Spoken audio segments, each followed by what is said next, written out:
Marilah berdoa.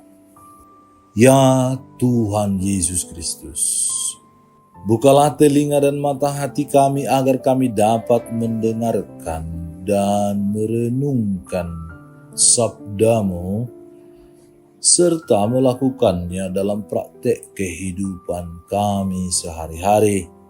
Cerahkanlah pikiran dan pemahaman kami dengan terang Roh Kudus-Mu sehingga kami tidak hanya mendengarkan sabda-Mu, tetapi juga mampu mewujud nyatakannya konkret dalam pertobatan kami di masa Prapaskah ini, dan membuat kami semakin kudus dan semakin sama dengan Engkau, Allah Bapa kami yang adalah kudus, sehingga kami dapat mencicipi keselamatan di dunia ini dan kebahagiaan kelak bersatu bersama dengan pengantaran Kristus Tuhan kami yang hidup bersama Dikau dalam persekutuan Roh Kudus, Allah meraja kini dan sepanjang segala masa. Amin.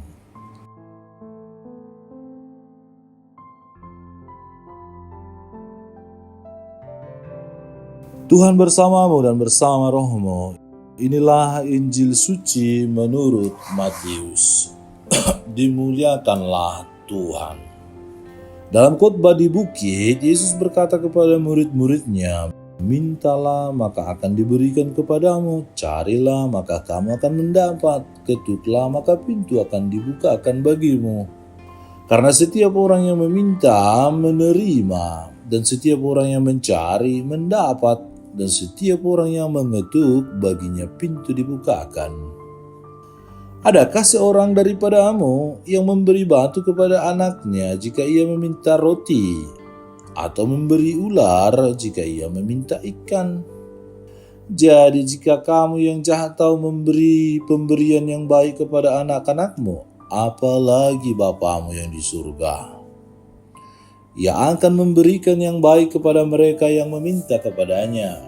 Segala sesuatu yang kamu kehendaki supaya orang perbuat kepadamu, perbuatlah demikian juga kepada mereka.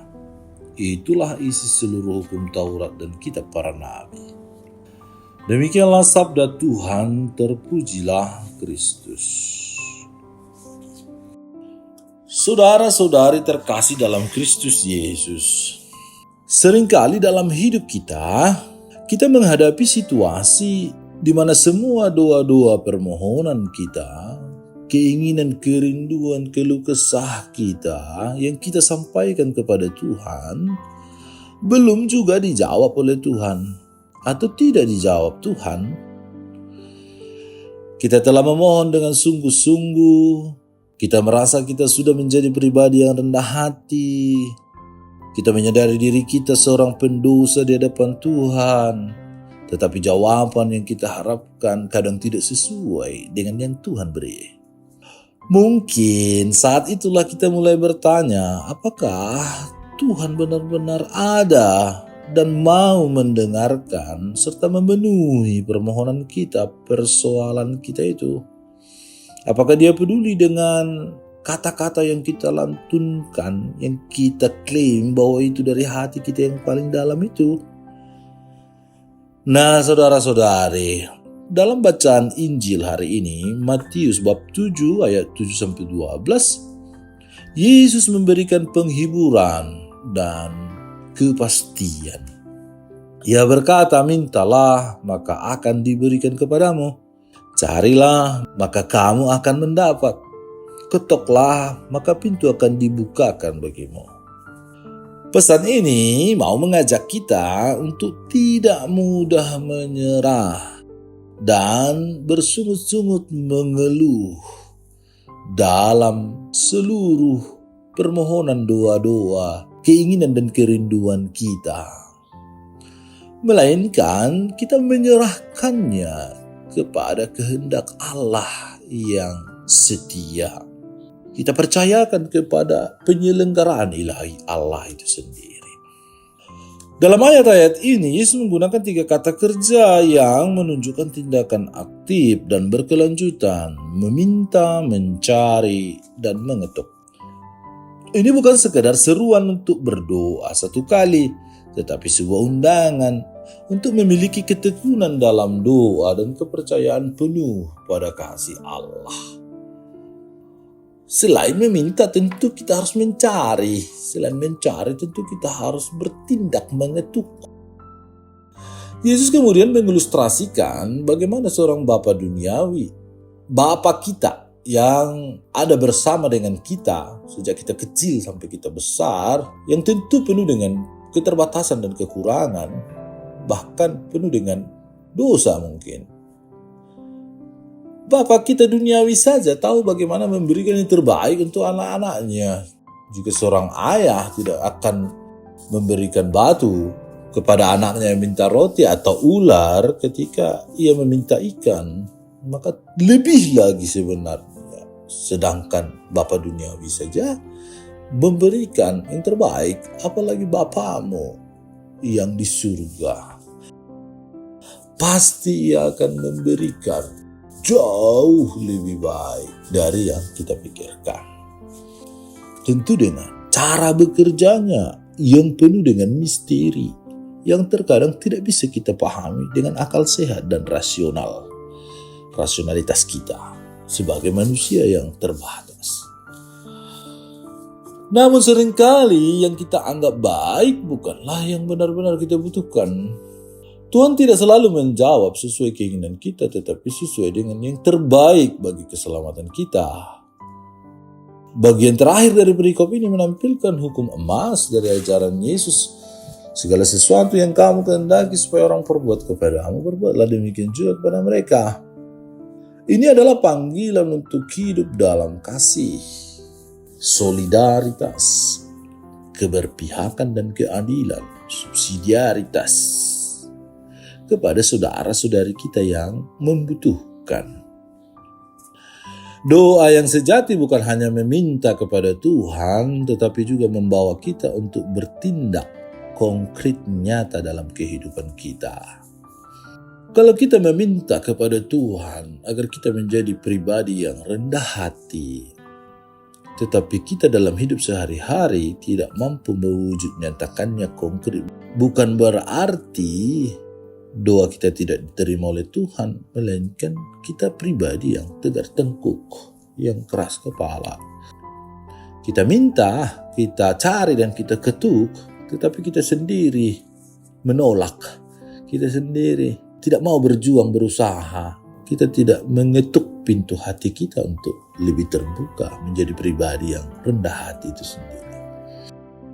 Bacaan ini mengajak kita untuk tetap bertekun dalam doa tanpa kehilangan iman. Pernyataan pribadi personal kita terhadap seluruh pewahyuan diri Allah dalam diri Yesus. Perkataan teladan hidup, totalitas diri Yesus kita amini, kita iakan, kita terima, dan tentu kita syukuri. Kita hayati, kita praktekkan dalam hidup. Itulah iman. Tuhan mendengar setiap seruan kita, tetapi jawabannya bisa datang dalam berbagai cara yang kadang di luar dugaan kita. Misteri tak bisa kita kaji dengan logika manusia akal sehat kita, tetapi ia menjawabnya dengan versi yang berbeda, bahkan di luar nalar tadi kita katakan. Mungkin Tuhan menguji ketekunan kita, atau mungkin Dia sedang mempersiapkan sesuatu juga yang lebih baik daripada yang kita bayangkan kalau kita masih merasa bahwa Tuhan belum menjawab doa kita. Saudara-saudara terkasih, masa Prapaskah adalah kesempatan bagi kita untuk semakin tekun dalam doa. Tetapi juga untuk menghayati, berjuang, membaharui diri dalam berrekonsiliasi, bertobat, berdamai dengan alam, dengan semesta, dengan Allah, dengan diri sendiri, dengan sesama, dengan dunia ini. Kita diajak untuk lebih mendekatkan diri kepada Tuhan, membangun relasi yang intim, yang dalam, intens, yang berasal dari usaha, tekad, dan niat yang sungguh-sungguh lahir dari kemauan melalui doa, dan menyediakan waktu lebih banyak untuk doa pribadi Boleh juga kita bersama keluarga, komunitas, gereja, stasi, paroki, rayon, wilayah, kepikepan, atau kelompok-kelompok kategorial. Dalam masa pertobatan ini kita juga dipanggil untuk mencari Tuhan dengan hati yang merendah, merenungkan kehidupan kita, serta melihat hal-hal yang menghalangi kita untuk semakin dekat dengannya. Langkah konkret yang dapat kita lakukan adalah menerima sakramen tobat dengan hati yang tulus, menyadari keberdosaan kita, kerapuhan kita, menyadari kita bukanlah siapa-siapa di hadapan Tuhan, hanya debulah aku di alas kaki-Mu Tuhan. Menyadari bahwa rahmat pengampunan Allah selalu tersedia bagi kita yang mau kembali kepada Allah, kepada Tuhan, kepada kebaikan lewat pertobatan. Selain itu, pertobatan sejati juga harus diwujudkan dalam kasih yang nyata kepada sesama kita. Yesus mengajarkan bahwa sebagaimana kita mengharapkan kebaikan dari orang lain, kita pun harus terlebih dahulu berbuat baik.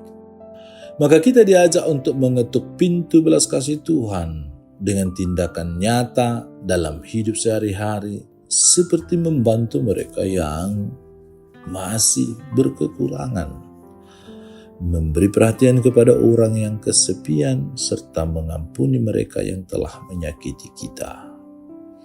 Berpihak kepada kemanusiaan, martabat manusia, selalu memperjuangkan kebaikan umum, kebaikan bersama, bonum commune. Masa Prapaskah bukan sekedar juga tentang refleksi batin, tetapi juga tentang bagaimana kita mewujudkan kasih Allah melalui sikap dan perbuatan kita. Iman tentu harus nyata dalam perbuatan. Iman tanpa perbuatan adalah kesia-siaan. Iman tanpa perbuatan adalah hampa, kekosongan belaka. Maka antara iman dan perbuatan, antara refleksi batin, pertobatan batin harus tampak dalam kehidupan nyata.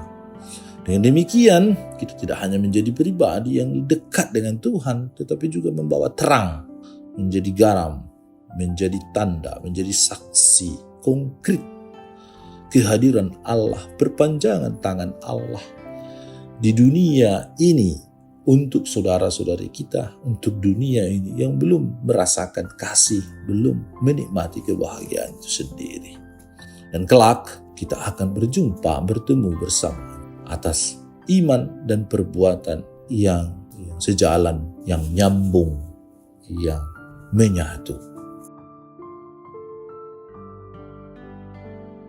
Ya Tuhan, kami bersyukur atas kasih-Mu yang tak terhingga.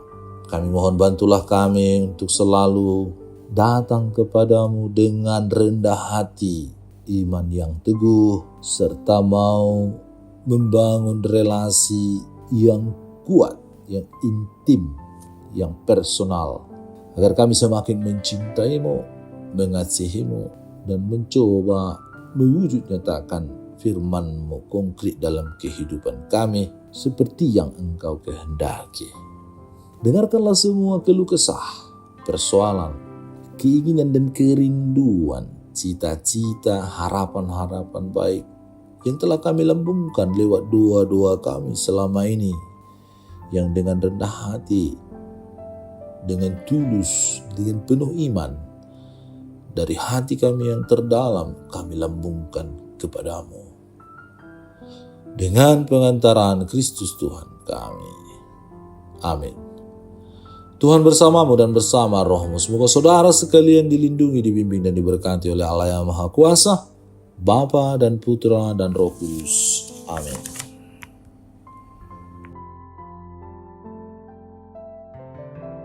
Allah Bapa kami, penuntun kehidupan, Engkau telah menuntun Abraham menuju tanah terjanji. Engkau juga menuntun bangsa Israel menuju tanah Yerusalem melalui tangan Musa. Kini kami umat-Mu keuskupan Padang sedang berjalan bersama dalam sinode kefikepan menuju keselamatan yang Engkau janjikan dalam diri Putra-Mu Yesus Kristus. Tuntunlah peziarahan hidup kami dengan kuasa Roh Kudus-Mu, agar kami tetap tabah, sabar dan setia menghadapi kesulitan dan tantangan hidup. Bimbinglah kami supaya mampu berjalan bersama, saling meneguhkan dalam iman, harapan, dan kasih. Bunda Maria, doakanlah kami putra-putrimu sepanjang sinode kefikepan ini berlangsung. Ya Bapa, Engkau kami sembah dan muliakan, kini dan sepanjang masa. Amin.